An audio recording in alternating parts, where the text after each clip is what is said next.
places. And once we have marked out 16 places, let us see. there are 8 above the equator and 8 below the equator.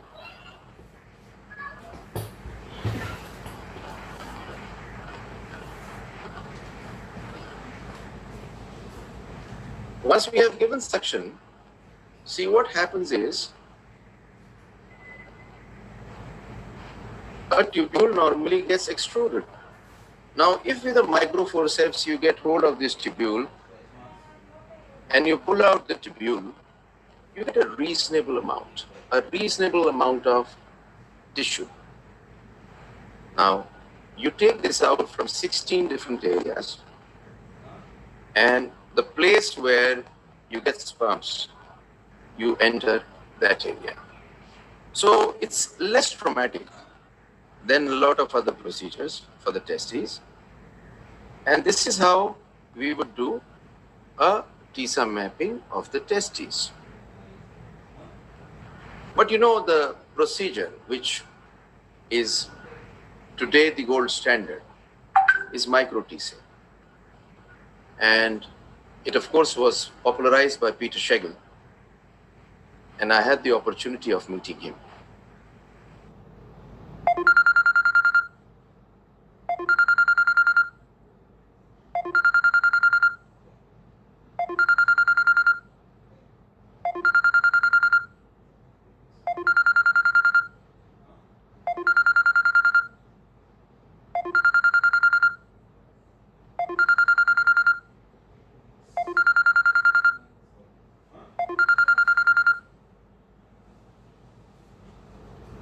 And the beauty of this procedure is that you open up the whole testes, you bivalve the testes.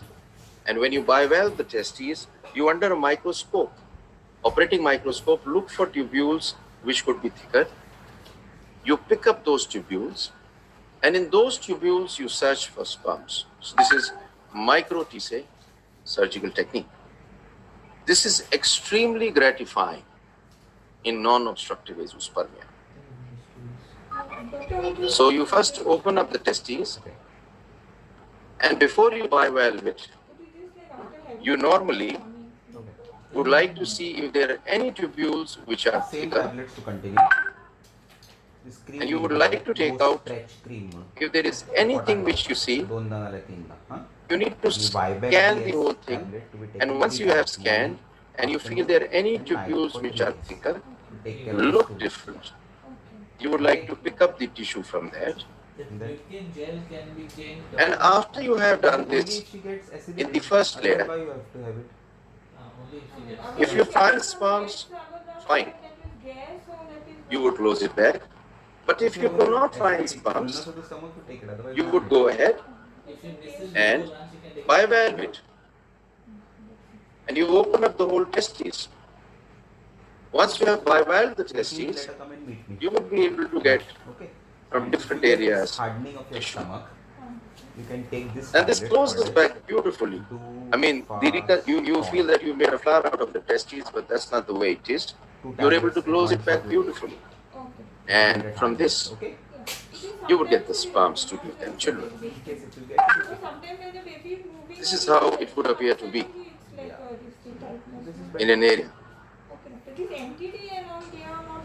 Your not blood group is not negative. Yeah. Thank you so much. Okay. Thank you.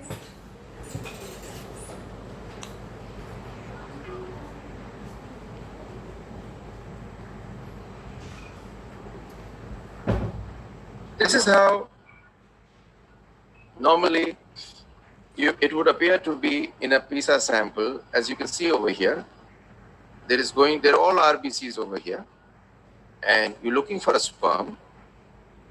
And this is a very old video, so the quality of the video is the way, because I think about a 10 or a 12-year-old video which I made initially.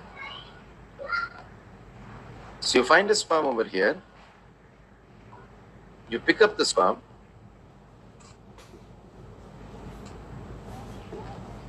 just on the lights, you pick up the sperm, and generator chalwa do. You pick up the sperms. You pick up the sperm, and you go ahead and do an ICSI.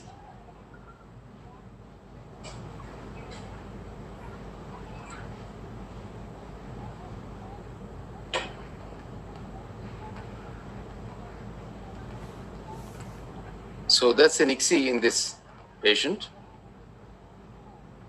Now, the key message is that in obstructive azoospermia, sperm retrieval and lab processing is simple.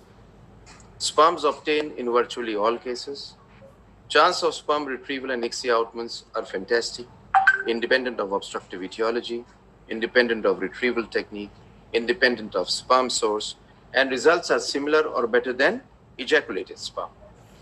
But in non-obstructive azoospermia, sperm production is deficient or absent. Overall retrieval rates are about 50%. It's labor-intensive lab sperm processing. Retrieval is dependent on technique, Y chromosome microdeletion, predictive factors, testes histology, and Y chromosome. And reproductive potential of ICSI in obstructive azoospermia is much better than non-obstructive azoospermia. Now, this is something which I probably will not cover, but yes, in patients who have a lower testosterone, we normally would give them clomiphene, anastrozole, or HCG to bring their testosterone level to normal so that we could go ahead and do a retrieval. Now, the future, what are the prospects? The future prospects are that a few sperm biomarkers are used as diagnostic and treatment tools. The prospects of male fertility preservation are fantastic. Stem cells is a new agent for treatment of male infertility. And with genetic testing and current diagnostic tests, there is a still large proportion of idiopathic non-obstructive azoospermia, obstructive azoospermia cases who are likely to be affected by undefined genetic factors. And Genesis and pre-Tese program is going to really help. So now, in a nutshell, I will just show you what the future is. Genomics, transcriptomics, proteomics, metabolics. Whenever some protein is made, it leaves behind a few proteins around. If you can detect those proteins, you would come to know whether spermatogenesis will be possible for this man or not in the future. So, before doing a Tese, if you could do a test where you could know that I'm going to get sperms in this patient, wow, that would be fantastic. So that is where the world in investigation will go ahead in the next 10 years. Now, this is a very interesting slide I want to show you, that in the future when stem cell technology develops, if there is a person who has testicular or any kind of malignancy, you could either store his sperm if he had sperms, but if he does not have sperms, you could take his tissue, and in the future, the tissue could be transplanted into a mouse to make a sperm. It could be organ transplantation, culture could be done to get, or it could be transplanted into the man again, or the boy again, to get sperms. So this from the tissue would be getting sperms from the spermatogonial stem cells in the future. Or you could get these spermatogonial stem cells and you could culture them, either transplant them, or after culturing them, get sperms. Or you could do a skin biopsy, and from the skin biopsy, take those pluripotent stem cells and make them into haploid cells as sperms. So the future would be in an area where there will be so many avenues which would be looked into. Today in these COVID times, we plan a vaccine within a year, and the world is working towards it. Do you know that vaccines before this were developed in up to 28 to 14 years?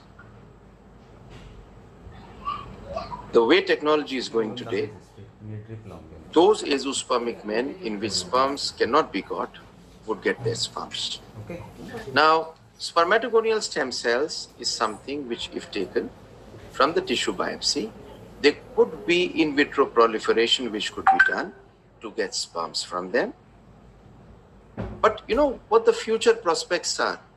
You could either do a transplant in the same man after taking out the stem cells, or you could xenotransplant them and multiply them. Hello? Genomics could be used, or in the future, in vitro generation of sperms could be done. There are no sperms, you take out spermatogonial stem cells, you in vitro culture them into sperms and use those sperms. And can you imagine what has been done till now? In rats, spermatogonial stem cells have been taken, they have been cultured into stem cells, into sperms. Mice have been inseminated with those sperms, and mice have been born. It has not been possible till now in humans because that particular culture media has not been developed and it is a bit complicated, but it will be in the future. Now, do we know what CRISPR is? I think a lot of people know. If you know, just type in IK. And if you want to know, just type in BIO, bring it on, because this is extremely interesting. Till now, gene editing was a very tough job. But what happens when a virus gets into your cell? A virus replicates the DNA. Similarly, keeping this in mind, CRISPR was developed where a gene sequence was replicated and replaced. So in the future, from an embryo, for parents who have thalassemia both, the gene of thalassemia could be removed, could be replaced with a normal gene, and the babies would be born without thalassemia. Similarly, it could be done for diabetes.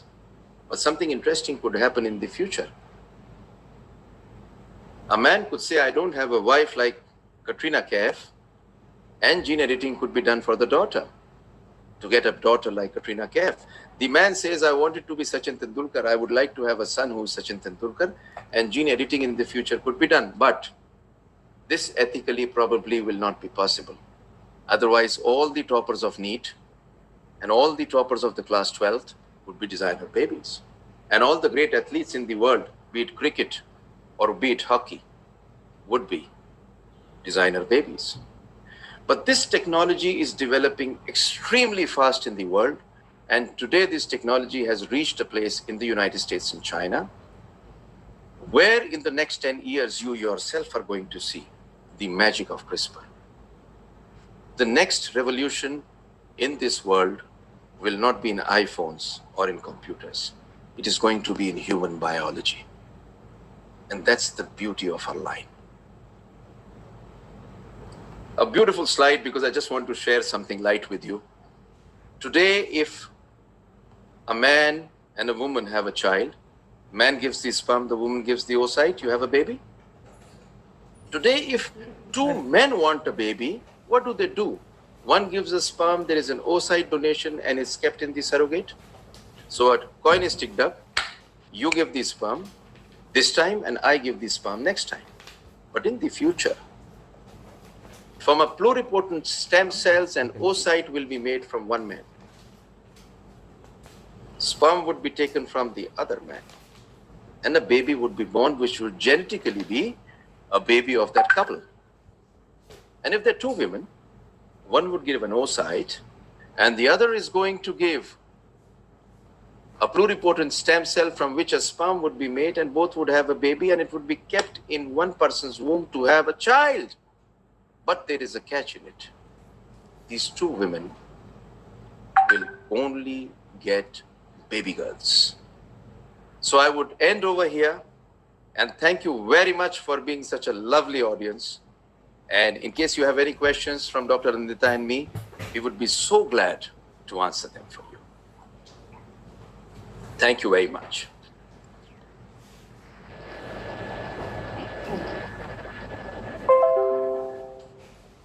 Superb talk, Sunil. Thank you so much, ma'am. I think Dr. Sonal is trying to. Fine, sir. Thank you, sir, for the wonderful talk. And our viewers have 100% benefited with your talk. And there are many questions they have put on the chat box. I'll be taking some of them. First of all, I would like to share their appreciation for both of you. They have appreciated that both the talks were very wonderful and having practical insight. And there are some questions to Nandita ma'am. They are asking when estrogen pre-treatment given for 7 to 10 days, if the patient doesn't get cycles, how can we start gonadotropin, or shall we prolong the estrogen till day 1 of the cycle? Normally, we give it till day 1 of the cycle. Correct, ma'am. And the other question is how to increase oocyte quality in poor responders. Yeah, that's a tough question. But basically, if it's a younger patient, I think age is quality, so it really helps. And if you want to get good quality in an older patient, the trick is to get more eggs. You know, if you get 10 eggs, at least 3 will be normal out of it. In a 40-year-old. In a 42-year-old, you should get 15 eggs. So you really have to work very hard to get all these eggs. And it's a matter of statistics, I think. So I must tell you the story about this patient of mine who was 42. Her AMH was 0.5, and she came to me, from another doctor who had told her egg donation. Okay, and she came to me and she said, I don't want to do egg donation. I said, okay, if you're willing to fight, we'll fight. And we did 5 pickups and we got something like 8 embryos. She was 42 years old. Okay, in 5 pickups. And we put in 3, just morphology. I didn't do anything much. Embryoscope, polar scope, that's it. No genetic testing. And she conceived in the first shot. So it is statistics, out of those 8 embryos to get 1 which was normal. So I think the number matters in poor responders. So you need to really persist and get more eggs. That's wonderful, ma'am. And of course, add DHEA, add melatonin, add RG prime, add CoQ. Even vitamin D is something that I add to a lot of people. Okay. Correct, ma'am. There is a question to Jindal sir. They are asking, please mention clinically how you will evaluate a male step by step. Oh my God. I think that's a whole lecture they want from me. Yes. No, I think before this, there was a lecture which was done for this evaluation of the male. And in the future, we probably could have another step-by-step evaluation of the male, which would be very useful. I would agree. But evaluation of an azoospermic over here, I had given the algorithms, 2 algorithms, which in case you are able to, we'll have your data. So we'll also send you the algorithms so that we could do for you. Yes. Correct, sir. Question to Nandita ma'am. Will you go for fresh ET in all cases of poor responder unless you plan for embryo pooling? Or what are the criteria based on which you plan for frozen or fresh ET? See, my frozen embryo transfer success rate is very good. And also it's convenient for me. And I actually go for, as I said, the more number of embryos that you get, it's better. So what I like to do is a frozen embryo transfer. I collect all the embryos together and transfer. There are certain cases where I do fresh embryo transfer. If supposing the embryo is genuinely fantastic in a young patient and the endometrium is superb, I've been told that, madam, this endometrium is too good, you have to transfer. Okay, so the endometrium is really superb, then I may transfer in such patient. Sometimes embryo is not good, it's not even worth freezing. So then I would like to transfer it and just give her a chance. Because in my 25 years of practice, I have seen good embryos give me babies, bad embryos give me babies, all kinds of things. So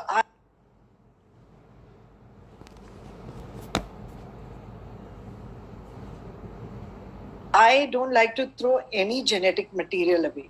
So I think that's something that you can, I would like to do. But frozen transfer is the way to go. Correct, ma'am. Again, question to you, ma'am. Will you start recombinant LH or HMG in all patients with poor responder? And if so, 75 IU or 150 IU? Okay, in younger patients, I usually continue recombinant FSH only, but I do add recombinant LH. So it would be like, I think 300 and 150. 300 of FSH and 150 of LH.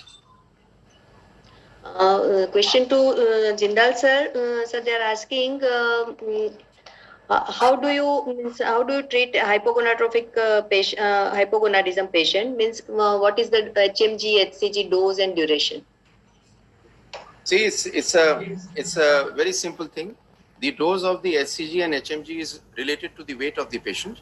Normally, what we do to a patient who is less than 60 kilograms of weight, we would give these patients about 2,000 international units of SCG twice or thrice a week. We're going to monitor these patients with the testicular size. The testicular size is going to improve. And we would do a testosterone of these patients. Normally the testosterone of these patients is low. So we will see the testosterone of these patients. Once the testosterone comes to the normal range, we would start HMG for these patients, given 75 to 150 international units twice weekly. And once we start giving both of these together, we're going to wait for about 4 months. And normally within 3 to 4 months, about 60 to 65% of these patients are going to give sperms, and good sperms.